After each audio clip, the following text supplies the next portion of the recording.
Hey y'all, Irix Guy here, and I want to respond to another question from a viewer from Jacqueline, and she was questioning the seat adjustment and then also the handlebar adjustment. And I will say it seems a little bit wonky at first, but here's what I do. So see this is fully tightened, and again, left is tight, right is loose. But what you may not realize about these, see this is tight. I mean, I've got it tight right now, but I bet you didn't know this. So you can pull down. Look at that. And see, then you can reposition your thing. So even though it's fully tight, see now if I pull and I'm going to tighten it, if I push that, it'll loosen. But when this knob's not in use, so you just pop it down and then boom. Now I got my little knob sticking out kind of the back. Or I could pop it down and boom, I could stick my knob out the front. Or I could pop it down and boom, stick it back here.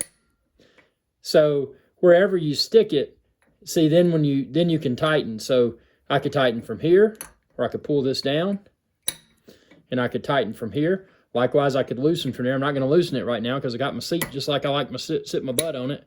And so I hope that helps. Now the front is the same type deal, but you got a little bit less of a space to work with. See up here, you get these little things that start to get in the way. Again, left is tight, right is loose. And see, you can pop this sucker down, look. So if you're gonna loosen it, you would pop it down, and then you got a full range of motion over to that. Likewise, if you wanted to tighten it, you could pop this down, and then you can go left all the way over there, see? And if you're not going to adjust it, you can stick that back up. That's why these little things pop down like that. So you can, you can position it for the maximum range of motion for your tightening or loosening. So again, if I put it over here, that gives me a ton of room to work with to tighten. But if I put it over here, that gives me a ton of room to work with to loosen. Of course, I don't want to loosen it because I got it like I want it. But yeah, just kind of interesting the way these things work. And I hope this was a good tutorial. I know, some things are kind of hard to explain on video. But if it's helped, be sure to like and subscribe and share with others. If this didn't help, ask more questions. I'm here to answer as many questions as y'all may have pertaining to the Schwinn IC4. I've enjoyed this.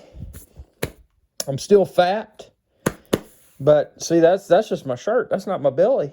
Look, see, I'm getting thinner. So this thing does a good job, and it's so quiet, and it's so smooth, and it's so comfortable. And when I pair it with the apps, it's so motivating.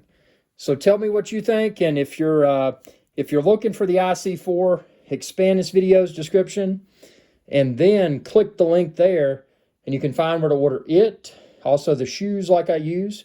These shoes don't leave this area. These shoes are not for walking. These shoes are staying here.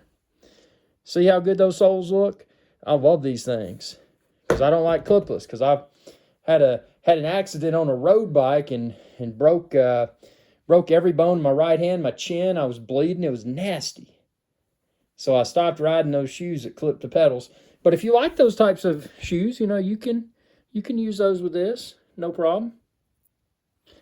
But yeah, just a good bike. And the mat, you can find it, the shoes, and the bike linked within this video's description. I appreciate your viewership, and please consider subscribing and ring that bell icon, and that'll notify you whenever I post another video. And let's see, what else? If you haven't checked them out, check out my Schwinn IC4 video playlist and ask away. I'm looking for future Schwinn IC4 video ideas. So thanks again, Jacqueline, for the question regarding these knobs for the handlebar and the seat. And I hope this helped. If it didn't, ask me a question. I'll try to answer. Thank y'all for your viewership, and y'all have a good day, and best of luck losing your fat as well.